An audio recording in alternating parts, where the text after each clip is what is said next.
John Murphy at Murtech.com with your daily news update. Okay, here we are on January the 15th in the year of our Lord 2026. Got a lot of great information for you tonight, so let's just jump over here and check out Murtech on Rumble. This is the live stream we're talking about, episode 1808. Let's just go ahead and get into this. Hi, Debbie BS. Glad to see you could join us. Let's go ahead and close out the live chat. Slide down here and click the Show More button to expand out the description box. We have information from ACLJ, Awaken with JP, Devory Darkins, and Wendy Bell Radio. But before we get into that, I do have some shout-outs to give about Eclectic12. Just started following my channel. Debbie BS reposted my episode 1807 from last night. Cotton Ball commented on my episode 1807.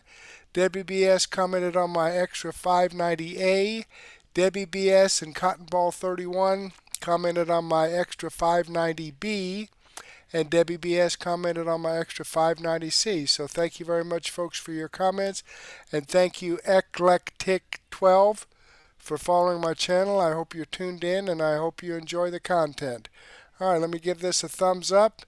And as a reminder, folks, I do have one of those thumbs up icons right here below the video you're watching. So if you want to slide down here and give me a thumbs up, that would be fantastic. Okay, let's see what ACLJ Sekulow has to say about Tim Walz faces articles of impeachment. I wonder why. Well, let's take a listen and find out. 4 articles of impeachment have been filed against Governor Tim Walz in Minnesota. This is obviously following the whole fraud scandal. This is an effort led by State Representative Mike Warner, and this all comes out of the fraud investigations that are going on and ongoing still into Minnesota. What we have here is Article 1, violation of oath of office through concealment of fraud. Article 2, interference with oversight of investigations.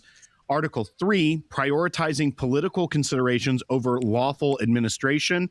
And Article 4, failure to steward public funds, which I think of all of them, I feel like Article 4 is on its face the most easily provable, based off especially the whistleblowers that have said multiple times that they were made aware of this and yet did nothing. Concealment of fraud, all these things. But the one thing we can at least probably all agree on is that the oversight was just simply not there. Right. That no one was really checking up on it, or the people that were checking up on it weren't doing a very good job at it. So you're right. When it comes to Article 4, failure to steward public funds, I mean, I think negligence is very easily provable in this moment.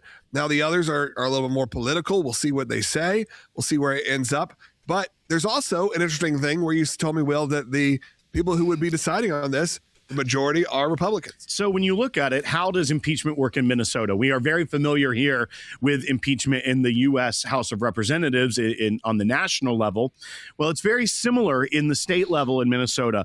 So articles of impeachment based off of Article 8 of the Minnesota Constitution, they begin, as it does federally, in the state House of Representatives. An impeachment is brought there, and then it is decided through a concurrence of the House of Representatives. A majority, simple majority is all you need to get there. Right now, the breakdown in the Minnesota House, they have 134 potential seats. The Republicans hold 67. The Democrats have 65, and there are 2 vacant seats. So as of right now, the Republicans have a 2-seat majority, meaning there is a pathway where this could not just be articles of impeachment introduced, but an impeached governor, which then goes to trial in the Minnesota Senate. Now, the breakdown there are 34 Democrats and 33 Republicans, so a majority held by Democrats. However, very similar to what we have in the U.S. Senate needing a conviction on the presidential level. You have to have a trial and then a conviction by 2/3 of the senators present. And Will just uncovered something interesting. Look, we're not legal experts here in terms of the exact details of this, but there are some caveats in the law that may actually lead to not necessarily the removal of office from Tim Walz, but from a suspension of office. So when you look at the Article 8 of the Constitution of Minnesota, that the entire article specifically deals with impeachment and removal of office. So it goes over the impeachment powers in Section 1 about House of Representatives having the sole power of impeaching through concurrence of a majority of all its members, and then it being tried in the Senate, and no person shall be convicted without the concurrence of 2/3 of the senators present. Yeah, we discussed this in the last segment. Exactly. Very standard, similar to the presidency in the United States, which a lot of us became very familiar with a few years ago. But what is interesting and what does differ from the U.S. Constitution when it comes to impeachment is Section 3. Section 3 of Article 8 of the Minnesota Constitution says suspension. No officer shall exercise the duties of his office after he has been impeached and before his acquittal. So what it appears to read here is that the Constitution allows for the suspension of, it would appear, the governor or any officer that has been impeached while they are awaiting the adjudication through the trial in the Senate.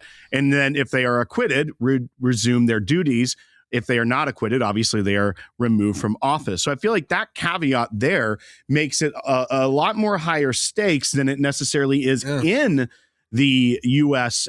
Impeachment in the federal level, because of that suspension level. Now, they do have to serve the individual after they have been impeached within 20 days. I feel like it'll be a lot quicker than that, where they would seems like it's deliver the articles of impeachment. But once again, we've seen how a federal trial in the U.S. Senate at that level of impeachment, it takes time. They impeached the president in that first term. Then there was a little bit of delay of when the articles of impeachment were marched over to the Senate. Then they get it all set up. And then it took several weeks.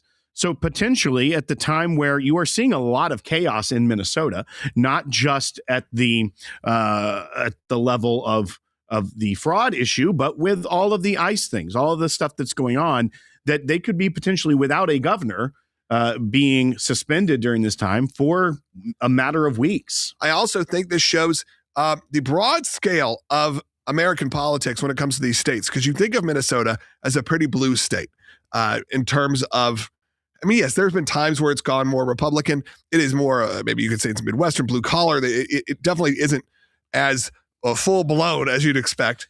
But when you actually look at the House and the way that they are going, there's there's more Republicans at this point that counterbalance what's going on. It's much like many states.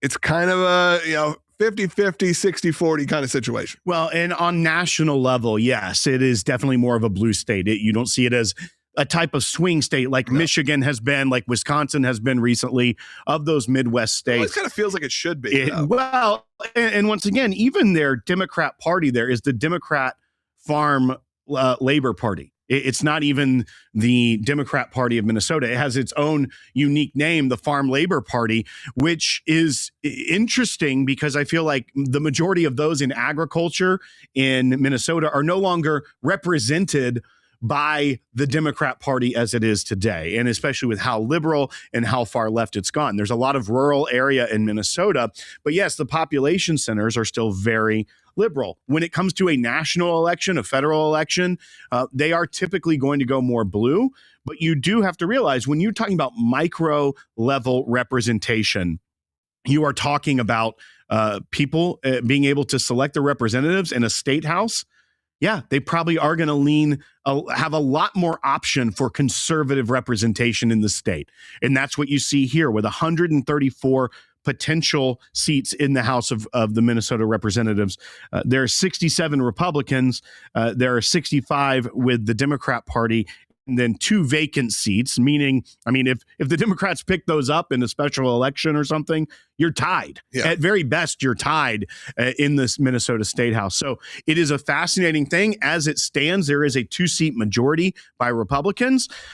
That means there is just on partisan lines, a very good chance that Governor Tim Walz in an election year, remember, he just dropped out of the race. Yeah. So he's going to be done. This is going to be a stain on the party as well, that he could be impeached during this election year. All right. Well, that sounds like good news.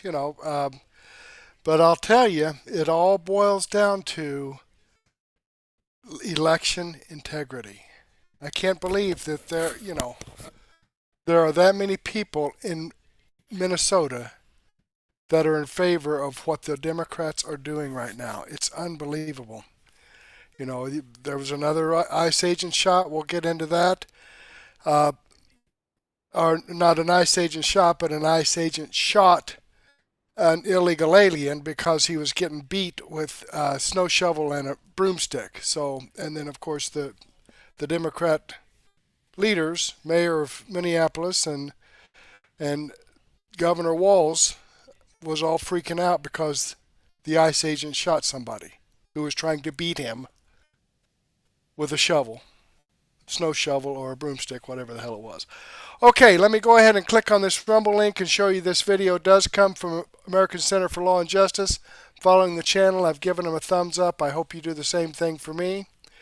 Alrighty, let's jump back here and let's listen to We Lie to You News from Awaken with JP. Become fat, sick, and stupid. News update. Again, We Lie to You News. He's going to use his satire and sarcasm to show how the fake news presents their information. Here we go. The damn food pyramid! We're just doing the South Park food pyramid now. It might make people healthier, but will it make people funnier? Find out tonight. Funnier because of South Park. It wasn't even on the teleprompter. I just went for it. It felt like a home run. We Lie to You but did you News. see the new liberal food pyramid? That's the one I'm on. You should try it. And seriously, you look like shit. I think it would be good for you. Good evening and welcome to whatever, you know who we are. Did you know the food you've been eating could be costing you your health and making you look like a slob? But also, did you know the chemicals you've been eating have been costing you trillions of dollars? We'll explain that. And we'll also get to the question everybody's been asking. What does happen when you hit an ICE agent with your car? Researchers in Minneapolis have discovered the answer. But first, turns out eating loads of food chemicals creates $2.2 trillion of healthcare costs each year. Now, for dummies, what that means is they make people really sick and diseased, which makes them need to spend $2.2 trillion each year because of what the chemicals do to them. Does that make sense? And this report comes from researchers who are smart enough to have accents out of the Institute of Preventative Health, amongst others who contributed. With more than 350,000 chemicals on the global market, most of which are super good for you to have in your food, I'm sure, the researchers looked at four main classes: bisphenols, pesticides, phthalates, and PFAs. Now, while these chemicals in our food supply have been known to deliver benefits like hormonal disruption, cancers, birth defects, obesity, and intellectual impairments, I have that one, this new report suggests there could be downsides as well to these same chemicals. Who would have thought? Specifically, $2.2 trillion of increased healthcare costs as a direct result of what they do to the human body. Our recommendation on what to do about that is to do nothing and don't worry about it. This just in! There's a new food pyramid.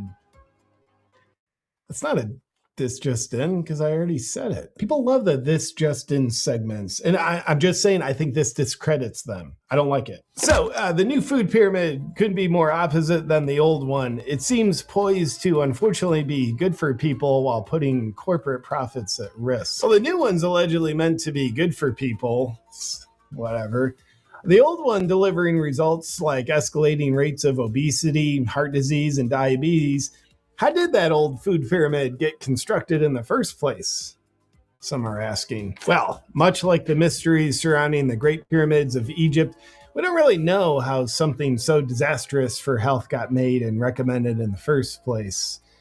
But archaeologists are working on it. Rest assured, the new one does recommend you eat unnatural things like meat that has one ingredient in it, instead of plant and chemical-based meat with more ingredients than a Somali can count. It's way more ingredients than they can count. It's like not even close. This just in!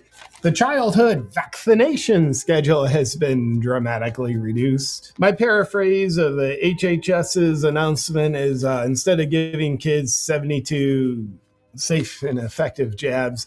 Now they're only going to do 11 and see if that makes kids less autistic. But officially our narrative is, golly, those 72 jabs were all very necessary and incredibly safe. Never even one adverse event. And autism has no cause. And RFK Jr. is a monster and wants to harm children irreversibly. This is just terrible. No, I haven't gotten any of them for my kids. Stupid. And in other news, everything's pretty calm in Minneapolis, as it tends to be. No rioting, no fraud, just peace. Peaceful enough for one scientific researcher to begin a clinical study trying to answer the question, what does happen when you hit an ICE agent with your vehicle?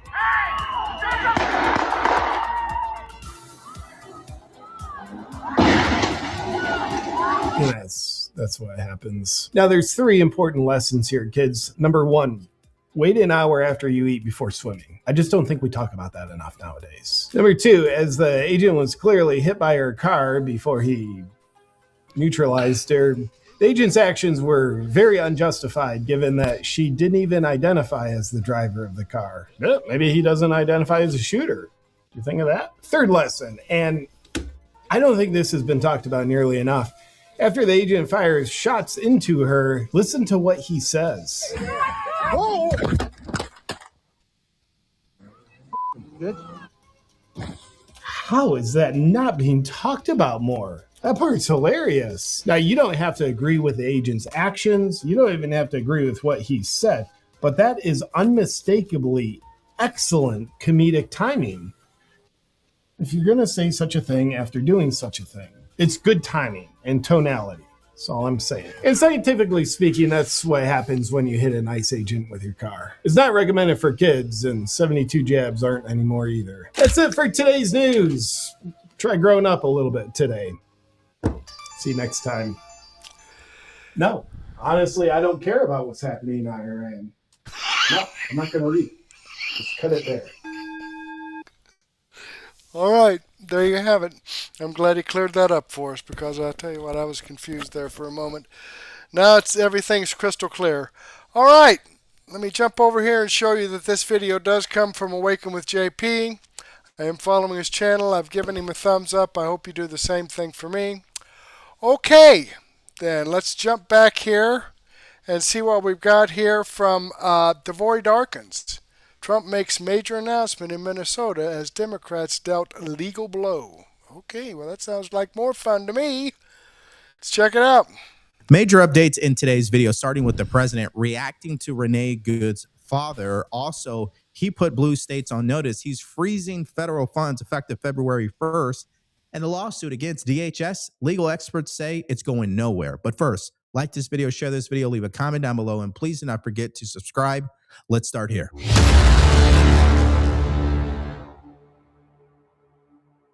The death of Renee Nicole Good. I've been speaking to her father, who is a big supporter of yours, like many Americans are. But he's heartbroken right now. I can understand that. He's heartbroken because his daughter is dead. That's obvious. He's also heartbroken because your administration so quickly has come out and said she's a domestic terrorist. What do you want to say to her father right now? Well, I want to say to the father that I love all of our people. They can be on the other side. As you say, he might be on my side. He is on your side. And I think that's great. And I do. I think it's great. And I would bet you that she, under normal circumstances, was a very solid, wonderful person. But, you know, her actions were pretty tough. I mean, I've seen it many ways, in many different shapes and forms. But the bottom line is, look, we have hundreds of thousands of murderers in our country, killers. ICE is trying to get them out. They were let in through an open border policy of Sleepy Joe Biden. ICE is working very hard to get them out. Their job is being made very, very difficult. And, you know, when you look at that tape, it can be viewed two ways, I guess. But when you look at the way that car was pulled away, there are a couple of versions of that tape that are very, very bad. Okay, so number one, clearly he just exercised a good amount of humility there. He was able to pretty much say two things are true at the same time, that Renee Good probably is a normal, happy, funny person to be around.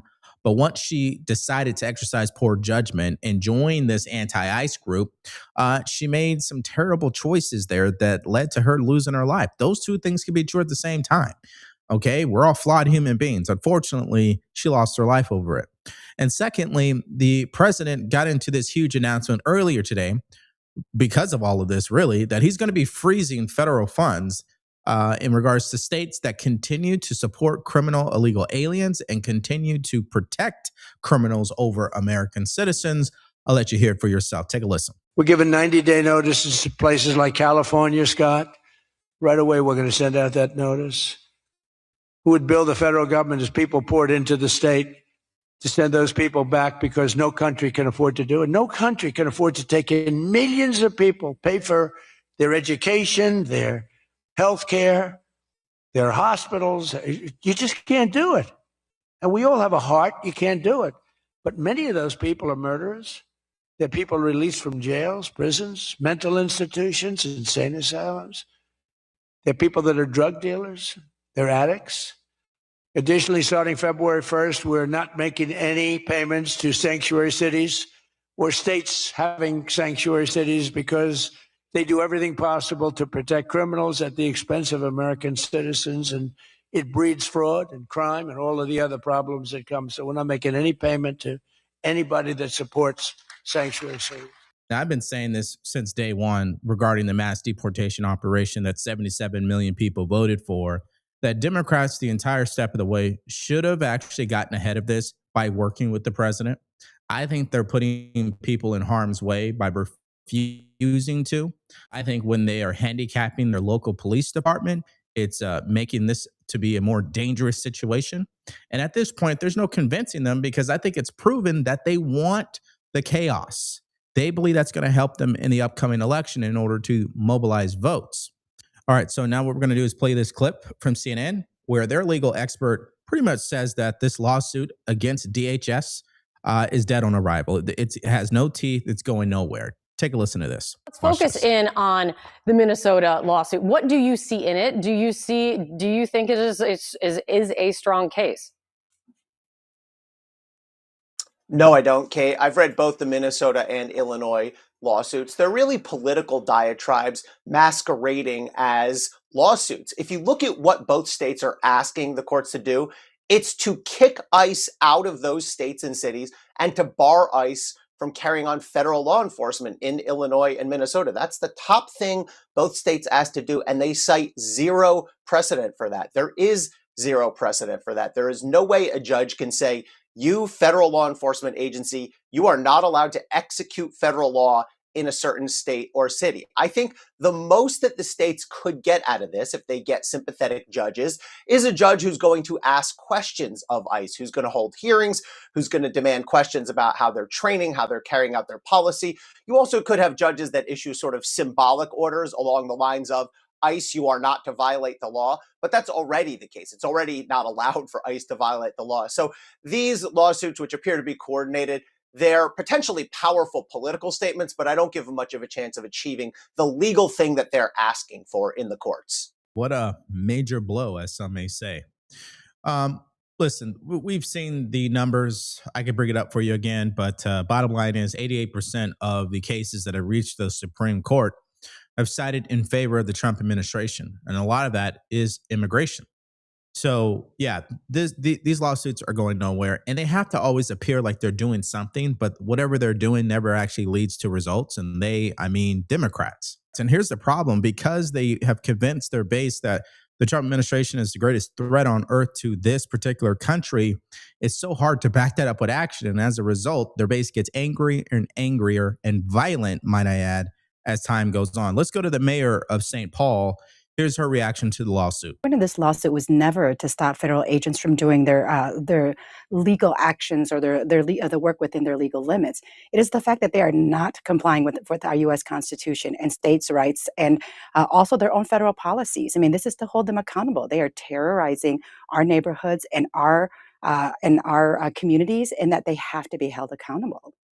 The question, though, Mayor, is what legal standard are you leaning on? The legal standard of, as we've seen it being called an invasion in the state, there's not really a legal standard of that. I mean, is there any case or precedent where a judge is prohibiting federal law enforcement agency from enforcing federal law in a state or city? Well, I mean, we have to think about it, right? This is unprecedented time. There wouldn't be any kind of case that exists already because this is the first this is happening. Never in any other administration has any president had this type of overreach into local jurisdictions. And so we will be that precedent setting case. Okay. I I'm not stupid. I think I heard the same thing you did. The reason why you wouldn't find anything is because they are following the law. I mean, federal law supersedes state law, to my understanding, especially when you're talking about law enforcement.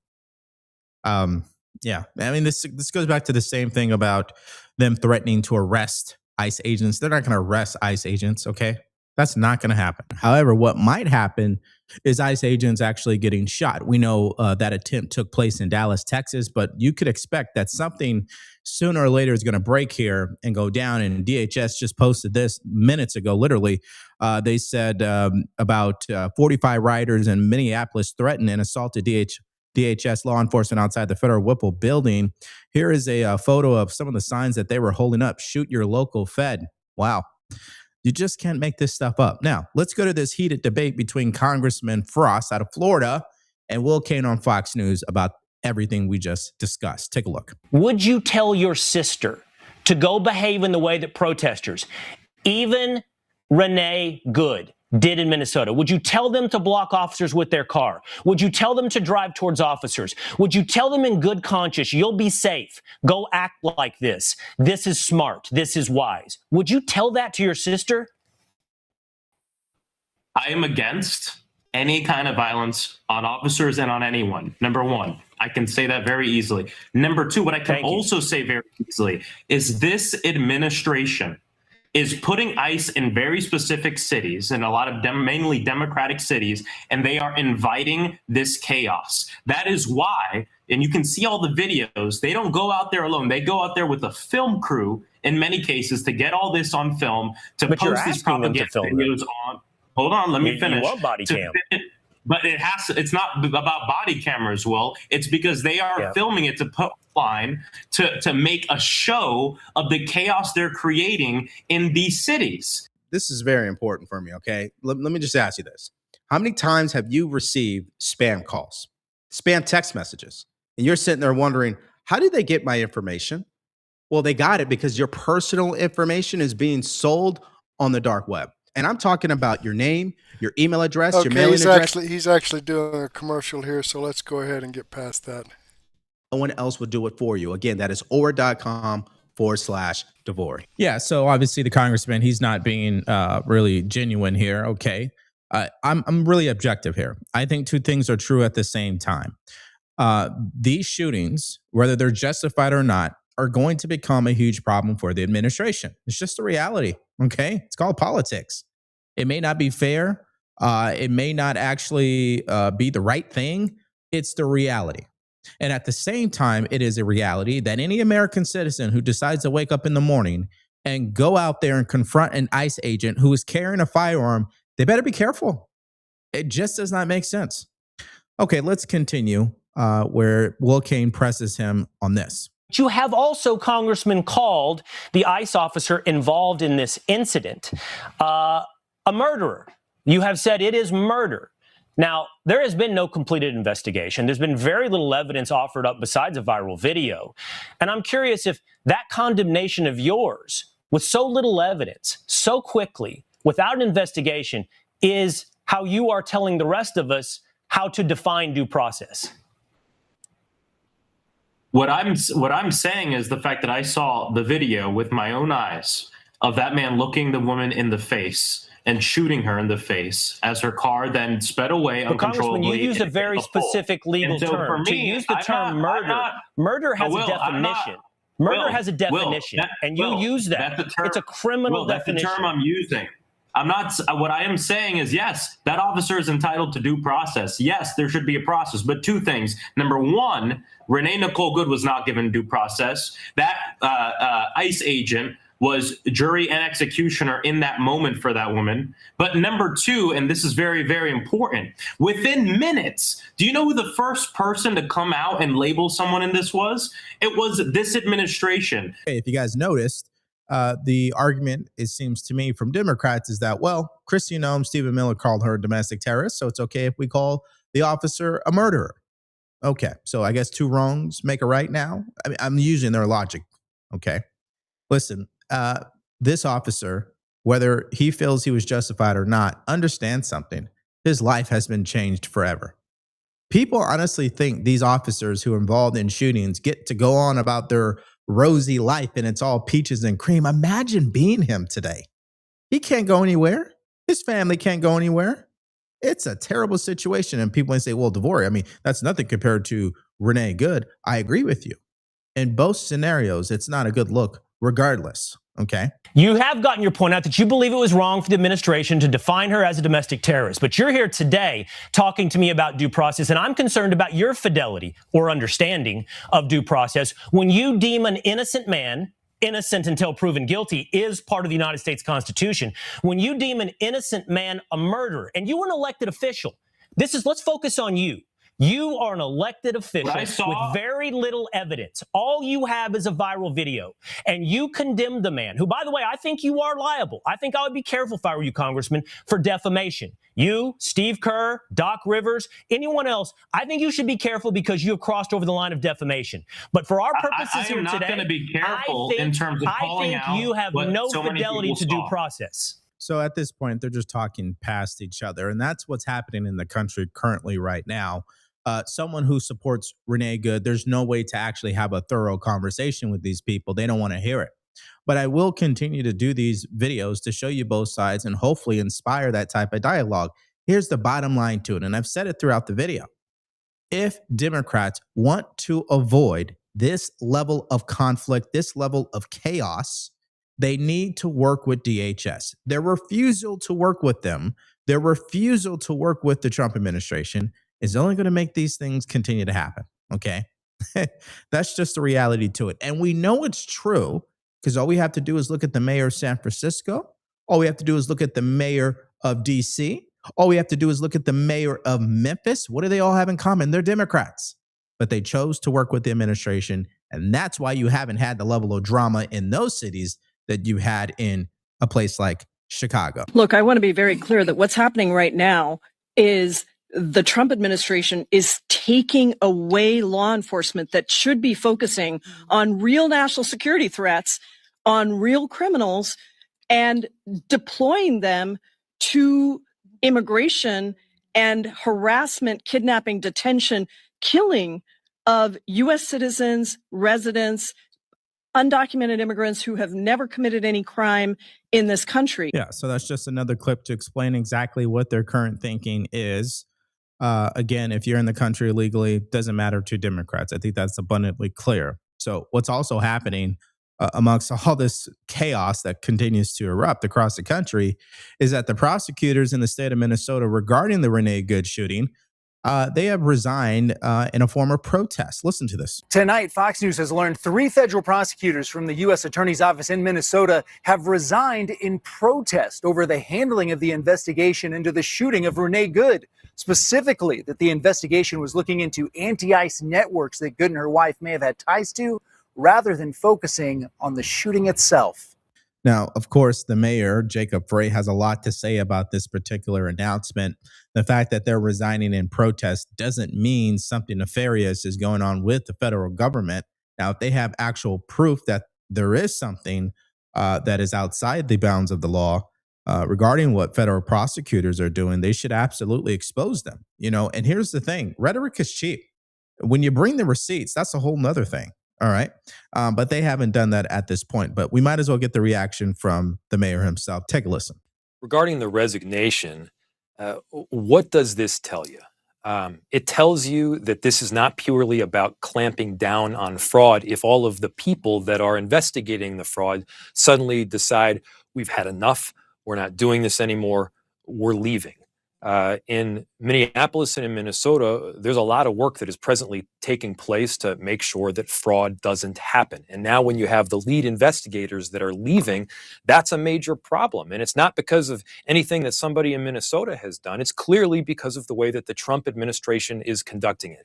Now, according to them, the reason why they resigned is because they don't agree with federal authorities investigating the wife of Renee Good. They're framing it as, why is the federal government investigating the widow? Well, the federal government's going to do their investigation. They're going to investigate everyone who was there, eyewitnesses, the wife, the officer. So I'm not too sure what the protest is really all about.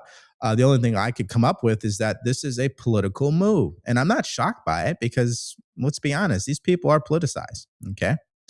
All right, let's go to Trisha McLaughlin because I think she sums it all up. Take a look. And I think that there's quite a degree of Trump derangement syndrome here. There's ICE hysteria that we're seeing here. I think if the individual, she was killed last week by an illegal alien, I don't think that we would be seeing any protests. And of course, we've seen many victims of illegal alien crime in Minnesota. Did you hear what she said?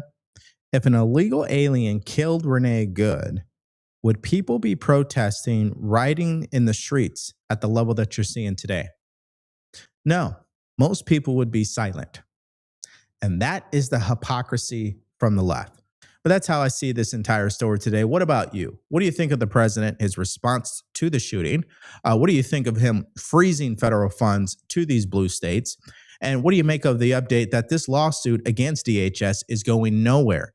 Give me your thoughts and everything you got in the comments section below. Okay. All right, there you have it, folks. Let me click on this Rumble link and show you that this video does come from Devory Darkins. I'm following his channel. I've given him a thumbs up. I hope you do the same thing for me. And I do want to share some information here from Switch with Julie. Do you miss the America we grew up in? We invite you to be part of the nearly 2 million North American families that have switched where we shop for many of our household products every month while supporting American families and away from big box stores. Every month, we help thousands of families like yours vote with their dollars and switch to a responsible American manufacturer who produces eco-friendly products that are better, safer, and healthier for you. We aim to help families not only make ends meet, but also to live better lives. We believe in the core values of America and strive to keep the American dream alive. While large corporations merge, becoming huge conglomerates, the quality of their consumable products declines because their primary purpose is to control almost everything we use at home, and many products are imported from or manufactured in Asia.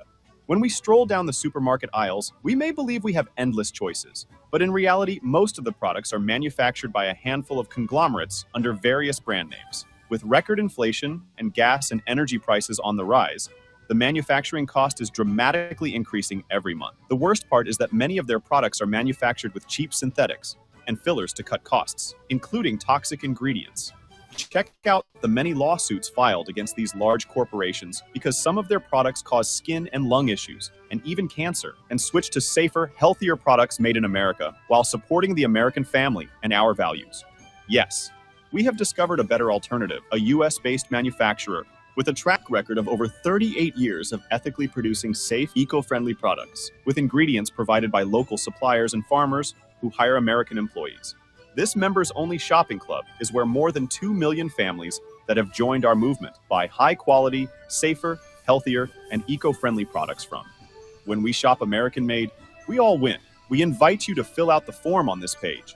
There are no commitments. We will contact you to provide you with the information you are looking for, and hopefully you will see value in supporting our country. All right, good information there, folks. Okay, let me move over here and continue on with Wendy Bell Radio. No more F's to give.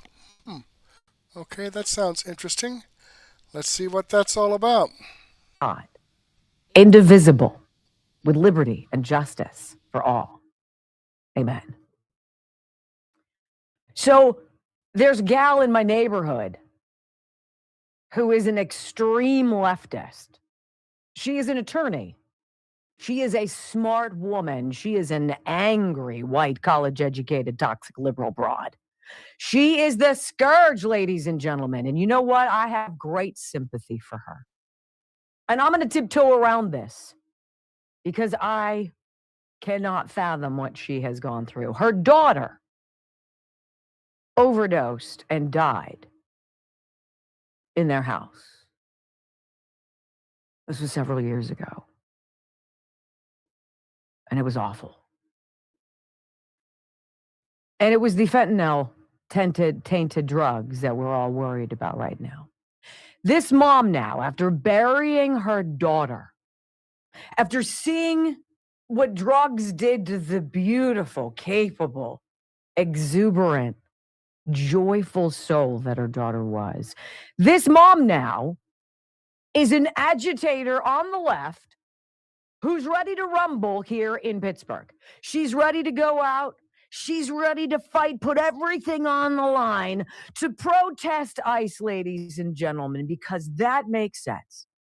The federal agents who are trying to clean up the drugs and the gangbangers and the wife beaters and the rapists and all the traffickers and the murderers and all of the scourge too out there, this mom is fighting against the agents who were trying to get rid of the drug dealers who killed her daughter.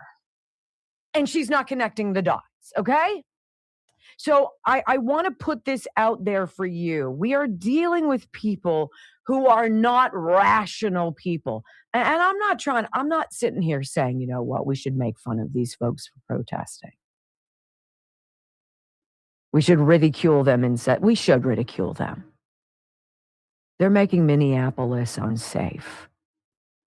Did you see the video? Nick Sorter put it out last night, ladies and gentlemen, as the madness of the liberal protesting is festering in my Pittsburgh community. It is full on alert in Minneapolis, where Nick Sorter, citizen journalist, caught video of these protesters breaking into the back of a federal agent's vehicle. I don't know if this is an ICE guy, if it's his truck, it's his car. They knock off the lock on what looks like a firearm locker of some sort.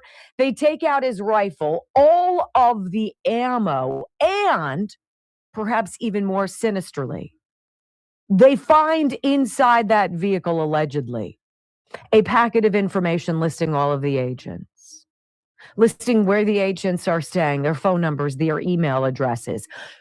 Protocol for ICE on how to deal with violence in these protesters. This is where we are. That is a complete collapse of local state laws and the police to enforce them. If there was no other reason to invoke the Insurrection Act, that was it, captured by Nick Sorter, who, by the way, has the ear of the President of the United States. You don't think Donald Trump has seen this video? Of course he has, because not long after that, the president put out this truth. If the corrupt politicians of Minnesota don't obey the law and stop the professional agitators and insurrectionists from attacking the patriots of ICE, who are only trying to do their job, I will institute the Insurrection Act, which many presidents have done before me, and quickly put an end to the travesty that is taking place in that once great state. Thank you for your attention to this matter. Now, one could say, why wouldn't he just do it? I think we need things to get a little bit more out of control, probably is what the president is thinking. He doesn't want people to lose their lives. He didn't want Renee Good shot and killed. He didn't want Jonathan Ross hit by her vehicle because she gunned it. But apparently, not enough Americans are waking up to see what is at stake here. But there's silently something very peculiar going on behind the scenes as well. While front and center, we're seeing these clashes, mainly in Minneapolis, but spreading to a blue sanctuary city near you. There's something very curious going on. There is a quiet return to law and order and rule of law. And I'm going to read you a headline from the Post-Millennial that has to do with my state and my governor. U.S. Attorney's Office looking into case of Philly woman stabbed 20 times and ruled as suicide under then Attorney General Josh Shapiro. This is one of those cases that people in my Commonwealth know all too well. And those of us who watched Josh Shapiro ascend from Attorney General of Suck to the governor of Suck find this very intriguing. It's almost like they can't put this story, which stinks, to high heaven, to bed. The federal government is now taking a fresh look into the 2011 death of Ellen Greenberg, a Philadelphia teacher, woman who died after 20 stab wounds. 10 of those wounds were in the back of her neck and the base of her head, but her death was ruled suicide. Weird, isn't it? According to sources that spoke to NBC 10, U.S. Attorney's Office for the Eastern District of Pennsylvania is interested in looking into the case. Oh, it's more than that. They've requested all the documents related to her death. They got them last month, the outlet reported. Oh boy, the 27-year-old Greenberg at the time of her death had 20 stab wounds to her front as well as the back. The medical examiner had initially ruled that it was a homicide, but later ruled it a suicide. And her death has remained that way on record ever since. Greenberg's parents, however, have fought to reopen the case and have argued that she was murdered. Pretty sure my daughter didn't stab herself in the back. And by the way, one of the wounds she received was post-mortem. I don't know a lot of dead people who can pull that off. Greenberg was found dead by her fiancé, Sam Goldberg. The apartment they shared. A 10-inch blade was found sticking out of her chest. Suicide? Any of it? Really? Her parents have long accused the local government and justice system of covering up botched homicide investigation. Ladies and gentlemen, in every single sentence, something outrageous jumps out at you. Something that makes you say, there is no way anybody with half of a reasonable mind would have said that was a suicide. Well, I was curious because in January of last year, the original medical examiner in the case signed a sworn statement that Greenberg's death should be ruled something other than a suicide. The ex-fiancé has maintained that it was her mental illness that caused her to stab herself repeatedly to death. However, a doctor treating her before her death said nope, she wasn't suicidal, and wrote in a report that she had bruises that suggest domestic abuse, sufficient to account for her anxiety. Really? Additionally, one of the stab wounds was reportedly made after she would have already died. So what is it? Why is it that when the parents of a murdered woman, when all of the details in the case would make a reasonable, rational person say, I'm going to go with things that are not a suicide for 1,000, Alex. For some reason, then Attorney General, who has now failed upwards to become the governor of Pennsylvania, who fancies himself presidential material and was kind of butthurt that he wasn't selected as Kamala's number 2. Funny how all of this is coming out now. If we have to pick apart the criminals or the people who behaved poorly, those who have accepted bribes or have looked the other way, all of whom, regardless of where they fall on the spectrum of suck, could reasonably be considered criminals. Ladies and gentlemen, there's a lot going on in this country, and it's not even been one full glorious year. Mr. President, the Insurrection Act, please.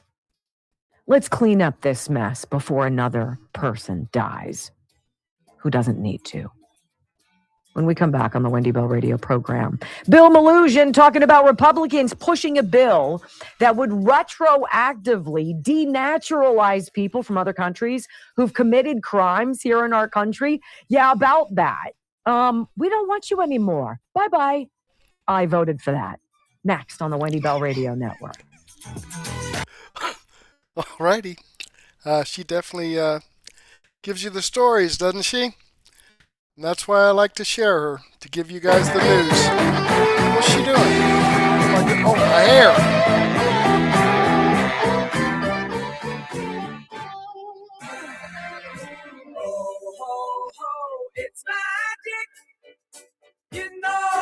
Welcome back to the Wendy Bell Radio program. You know, you and I on this show for many years now have gone over how many disappointing votes our Republican representatives fail us by either making or failing to make. We howled when they passed all of the ridiculous $3.5 trillion here, $1.9 trillion there. Like anybody during COVID who thought shutting the economy down and then printing money was going to be a great solution is an idiot, and on face value should be kicked out of Congress on sight. I think that's a logical statement to make, right? Well, we've watched all sorts of crazy votes. Is it literally going to come to bloodshed in the streets, civil war in the streets, complete anarchy, chaos, lunacy in the streets for enough Americans to wake up and start paying attention to who the people they voted for, how they are voting, and how they are letting us down? Multiple examples of that. Remember, we told you earlier in the week that the Senate had passed this thing with Republicans to limit the president's ability to use military action in Venezuela. Literally taking him, after taking out Maduro, and putting handcuffs on him behind his back and putting him in a straitjacket. Yeah, you're not allowed to make moves without us knowing about it first, said Republicans in the Senate, including Todd Young and Josh Hawley, who apparently got an earful because they last night changed their votes. And now that whole thing is reversed. We're going to talk about that coming up. But is it going to take this abject lunacy, murder in the streets, for enough Americans to wake up and pay attention to who their elected leaders are? I don't know, maybe. But Bill Maloogian has this great breakdown of something that happened yesterday. So Republicans are pushing a bill. And what it would do is it would retroactively denaturalize people who came here from other countries, who've become American citizens since, but who rip us off and do us wrong and hurt us. So like you can come from, and this is exactly for the Somalians, right? This is exactly what it's for, but it's applicable to everybody. So say you came here under Barack Obama in 2009. It's when a lot of Somalians first came. Civil war in Somalia. Oh my gosh, we have to help them because that's what we're doing. We're just such good people here in America. Come on over. Culturally, completely opposite of us. Africa, coming to Minnesota. Okay, that makes no sense whatsoever, right? So then they become American citizens. So that's supposed to somehow make them untouchable. If this bill passes, right? You can become denaturalized. We're going to take away your citizenship because you're defrauding us, and pack your bags, get the hell out. Here's Bill Maloogian. Brand new legislation designed to do just that. So Republican Tennessee Senator Marsha Blackburn has introduced this new bill. It's called the Fraud Accountability Act. What it would do is change U.S. law to allow any naturalized Americans convicted of any type of felony fraud to have their U.S. citizenship stripped away and also be deported. Now, the bill has 6 other Senate GOP co-sponsors, including Senators Cotton, Cornyn, Haggerty, Budd, Graham, and Kramer. And Senator Blackburn explained to me why she put forward this bill. Providing this avenue so that these individuals who would come here and defraud the taxpayer are going to be removed from the country and do it in a more efficient and expedited way. Do you expect any Senate Democrats to support this? I would be honored to have them support it, and I think they should support it. When you look at, why would anybody be pro-fraud? But if the bill passes the Senate, it would then head over to the House. And that is where we caught up with several Democrats who, unsurprisingly, are not fans of the idea of stripping citizenship away from anyone. I think it's unconstitutional and illegal. I wish we would just move past this stuff about trying to strip citizenship away from people. I think so long as the Republican Party and the Trump administration is using ICE to attack American citizens and shoot mothers in the face, I'm not willing to have a conversation with them about any other bad faith attempts to terrorize U.S. citizens. Who the hell knows? These guys wanted to denaturalize the new mayor of New York City, so I don't put any credibility in what they're saying about denaturalization. And Senator Blackburn's bill would apply to any type of felony fraud conviction, whether it's against a private person, a corporation, or the government. The bill is also retroactive, covering any felony fraud convictions going all the way back to September of 1996. Bill? All right. Thanks, Bill. Watching it for us. Now, September of 1996, that was kind of weird to us. We're like, wow, that's kind of a very specific date. It's like Joe Biden granting, a pardon for anything Hunter may or may not have done, dating all the way back to January 1st of 2014. It's like, oh, we almost know exactly when we started sucking, really. And it's about that time, right? Well, back in 1996, it's curious because the major legislation that passed was the Illegal Immigration Reform and Immigrant Responsibility Act. Okay, it was a pretty big deal. It was enacted in September of 1996, and it basically boosted penalties for smuggling, for document fraud, and illegal re-entry into the United States. So if you were deported or bounced for whatever reason, and you came back in to the country, and let's say that then you went through some process perhaps and became an American citizen, but you've been defrauding the people, well, you get bounced too. So we're going to go all the way back 30 years. Very interesting timeline for us to pay attention to. It's almost as though you and I are being played a slideshow, because what's coming next is probably the most important part. When we come back on the Wendy Bell radio program, I want to talk about this new situation in Minneapolis. An ICE officer ambushed, cornered, beaten, pulls his gun. Who's at fault? Next on the Wendy Bell Radio Network.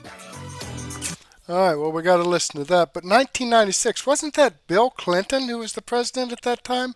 A Democrat who signed this bill? I mean, you know, they can pass all kinds of stuff in the House and in the Senate, but it actually doesn't become official and legal until the president, which at that time was Bill Clinton, puts his signature on it.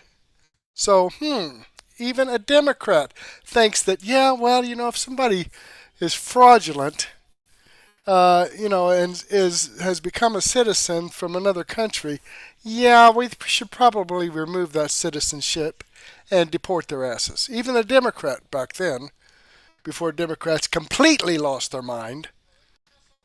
Interesting, huh? Greatest program you needed. Like if Bolivian, would you think? Venezuelan, he's a criminal. Okay, let me back it up here a little bit. Well, welcome back to the Wendy Bell radio program. You know, the title of today's program, and Brock came up with it in the early morning hours because I think he needed like a tranquilizer or something. He needed something to calm. It wasn't even 5 a.m. and he was already all fussy. And I was like, what the heck? And we came up with the title, No More Effs to Give. Like if somebody called you a racist, would you give an F? No. If somebody called you Islamophobic or any kind of name that we've all heard that's been browbeaten into the oblivion, would you give a flying? No. Literally, we've gotten to that point where every single thing that the left wants to hurl at you to stop you in your tracks, to gum up the works and make you think twice about speaking up and saying what you want to say. Like we don't care anymore. I don't care anymore. Bring it. Bring it. Because if saying that I'm racist, if that's your greatest weapon, if that's the magic bullet you've got left in your revolver, I'm sorry to tell you, you lose. Okay? You lose. So this madness in Minneapolis is behind why I say this. Apparently, there was another issue. An ICE agent's trying to pull over this guy, probably trending Nicaragua. He's a Venezuelan. He's a criminally alien.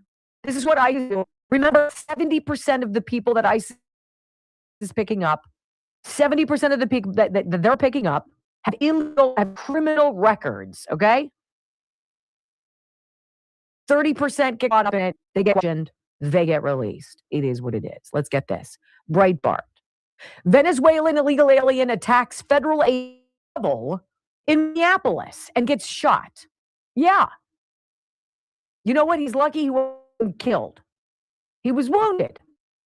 You don't hit people with guns, okay? In civilized society, is not what we do, and you sure as hell don't do it if it's somebody who's enforcing the law. Well, let's get the details. Department of Homeland Security said a federal agent last night shot a Venezuelan national who's here in the United States illegally, as that Venezuelan national violently resisted arrest and attacked a law enforcement official with a shovel. According to DHS spokesperson Tricia McLaughlin, federal agents were arresting a male from Venezuela when the person fled and began to resist and violently assault the officer. 2 people allegedly appeared from a nearby building and joined in on the attacking of the officer with a snow shovel and broom handle. So let me get this straight. You break our law to get here. You terrorize our people once you are here, or if you're a Somalian, you're ripping them off. And then when they come to enforce the law, when agents of this country that you've abused to come here, that you've now fleeced and endangered, you have the audacity to attack the agent. And you've got white kamikaze Karen moms out there fighting on your behalf. Got it. Got it. Everybody clear on where we are with this? We know who you are. We pull you over. We're trying to arrest you. You jump out. You run away. The officer comes to you, gets you, tackles you, starts fighting you, and two, Carlos and Luis come out of the nearby building to start throwing punches and attacking the ICE officer with a shovel and a broomstick. Let's listen to Bill Maloogian with the details, breaking in last night on Sean Hannity's show. DHS says at 6:50 p.m. Central Time tonight, quote, federal law enforcement officers were conducting a targeted traffic stop in Minneapolis of an illegal alien from Venezuela who was released into the country by Joe Biden in 2022. In an attempt to evade arrest, the subject fled the scene in his vehicle and crashed into a parked car. The subject then fled on foot. The law enforcement officer caught up to the subject on foot and attempted to apprehend him when the subject began to resist and violently assault the officer. While the subject and law enforcement were in a struggle on the ground, two subjects came out of a nearby apartment and also attacked the law enforcement officer with a snow shovel and broom handle. As the officer was being ambushed and attacked by the two individuals, the original subject got loose and began striking the officer with a shovel or broomstick. Fearing for his life and safety as he was being ambushed by three individuals, the officer fired defensive shots to defend his life. The initial subject was hit in the leg. All three subjects ran back into the apartment and barricaded themselves inside. The attacked officer and subject are both in the hospital. Both attackers are in custody. This is another attack. This attack on another brave member of law enforcement took place while Minnesota's top leaders, Governor Walz and Mayor Fry, are actively encouraging an organized resistance to ICE and federal law enforcement officers. Their hateful rhetoric and resistance against men and women who are simply trying to do their jobs must end. So a very lengthy statement there, Sean, but it sounds a whole lot more complicated than what we initially had, that this was one person involved with a shovel. It sounds like ICE was going after a Venezuelan illegal alien who had been caught and released at the border by the Biden administration in 2022. That person crashed into a parked car, got out and fled. ICE was chasing him down. And then while they were wrestling on the ground, two people came out of a nearby apartment and then started attacking the ICE officer with shovels. And during that ambush attack, that is when the officer pulled out his weapon, fired, and hit one of the suspects, who again is stable. So it sounds like the suspects are in custody, and this is being described to Fox News from DHS as yet another attack on ICE officers in Minneapolis. Take those three people, deport them. Deport the people with them, deport them all. I don't care. No more F's to give. No more. You've tapped into the F well too many times. No more to give. The bucket's coming up dry. Look, speech in America is protected. You're allowed to be as vile and despicable. You can be as crude and as big of a lying sack of garbage that you want to be. You are protected. Conduct, though, is regulated. You're not allowed to do the things that are being done. And they'll tell you this is a fight for democracy. No, this shows you the brainwashed minions who are the new clone troopers of the left. Black community is awakened. They're not going to be your army. They understand what's at stake. They see what's going on. But these white women, these moms, these nut jobs who would rather put their lives on the line to protest people who don't give a damn about them or their families. Absolute lunacy. Here's Anonymous telling us about the law. Peaceful protest is protected. Physical interference is illegal, and there is no contradiction in the law. This law gives you the absolute legitimacy of peaceful protest. First Amendment, U.S. Constitution. Congress shall make no law abridging the freedom of speech or the right of the people peacefully to assemble. This law makes it illegal to physically interfere with federal officers performing their official duties. 18 U.S. Code Section 111A1. Whoever forcibly assaults, resists, opposes, impedes, intimidates, or interferes with a federal officer engaged in or on account of the performance of official duties shall be punished as provided in this section. Federal law also addresses those who encourage or coordinate that interference. 18 U.S. Code Section 2, aiding and abetting, makes it illegal to aid, encourage, or assist in the commission of a federal crime. 18 U.S. Code 373, solicitation to commit a crime of violence, makes it illegal to urge or encourage others to commit certain federal crimes. 18 U.S. Code Section 371, conspiracy, makes it illegal to agree with others to commit a federal offense, even if the plan fails. My friends, we are all anonymous, and there is no conflict here. One law protects speech. The others govern conduct, including those who encourage that conduct. 100%. See, what's going on is something, you have the physical danger that's unnecessary because you have elected officials in a Democrat Party that has geeked out a group of progressives whose religion now is resisting. It's not about settling down and falling in love and starting a family. It's not about loving your children and protecting them the way mothers do. The new religion is fury. It is outrage. Even when presented with the facts that prove what you're outraged over is propaganda.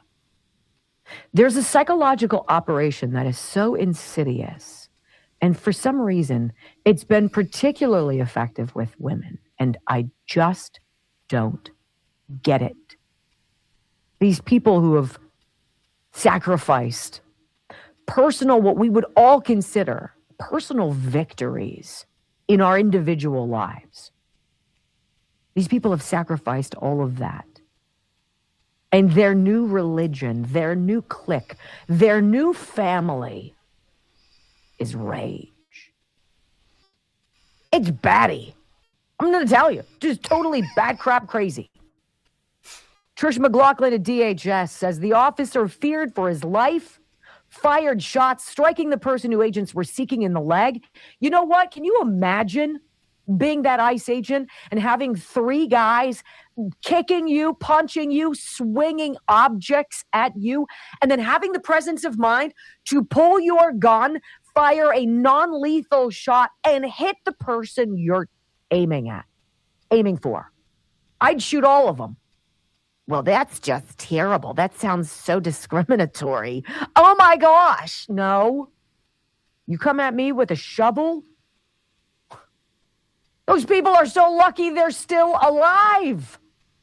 And here is the ridiculous rub of it all. It is incumbent upon the agents always to be the ones exercising the right decisions, going to the exact limits, right?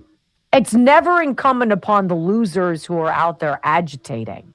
Instead of at home working with their children on their math homework and tucking them into bed, they're out there trying to be vigilante heroes.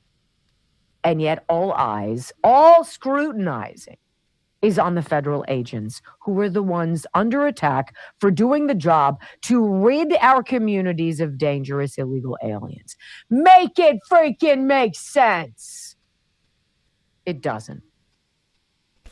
President Trump also threw this out last night. He says a highly respected judge declined to block ICE operations in the very politically corrupt state of Minnesota.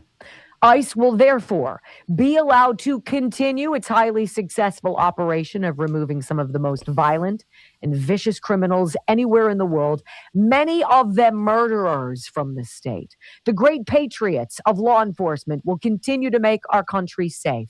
Record low crime numbers. I'll tell you what, if one single agent, God forbid, gets killed, and President Trump doesn't invoke the Insurrection Act, he's a fool. when we come back on the Wendy Bell Radio program. It's the sound of a woman who literally goes to be the next Renee Good, right? Blocking traffic, honk, honk, honk. I'm not moving my car. I have a right to be here, right? Except she's got an added gift in her car. Next on the Wendy Bell Radio Network. All right, I'm going to stop that here and show you that this video does come from Wendy Bell President Radio. Trump. I'm following the channel. I've given her a thumbs up. I will continue with this video in my daily news wrap-up. Right now, I want to share some information with you from 1775 Coffee. Still haven't tried 1775 Coffee? Now's your shot. The 1775 starter kit just dropped, only 1,000 units. You're getting the bold dark roast that hits hard, the smooth medium roast, and the Vitality Mushroom Coffee for clean energy and laser focus, no crash. All single origin, small batch, toxin-free, and mold-free. Plus, you're also getting a gold spoon clip because freedom isn't scooped with plastic. A frother strong enough to stir up your coffee and your mother-in-law's opinions. And a black 1775 tumbler. $170 worth of coffee and gear, yours for $99. This is for the ones who've been watching 1775 blow up on Rumble, wondering if it's actually worth it. Spoiler, it is. Go to 1775coffee.com/studio and grab your starter kit before they're gone. Bold beans, clean fuel, and a morning routine that stands for something, just like Rumble does.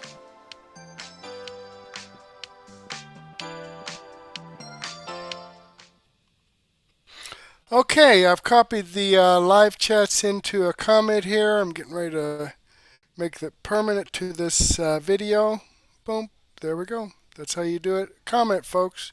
Just put some information in this little comment box and click this green button here. Just like magic.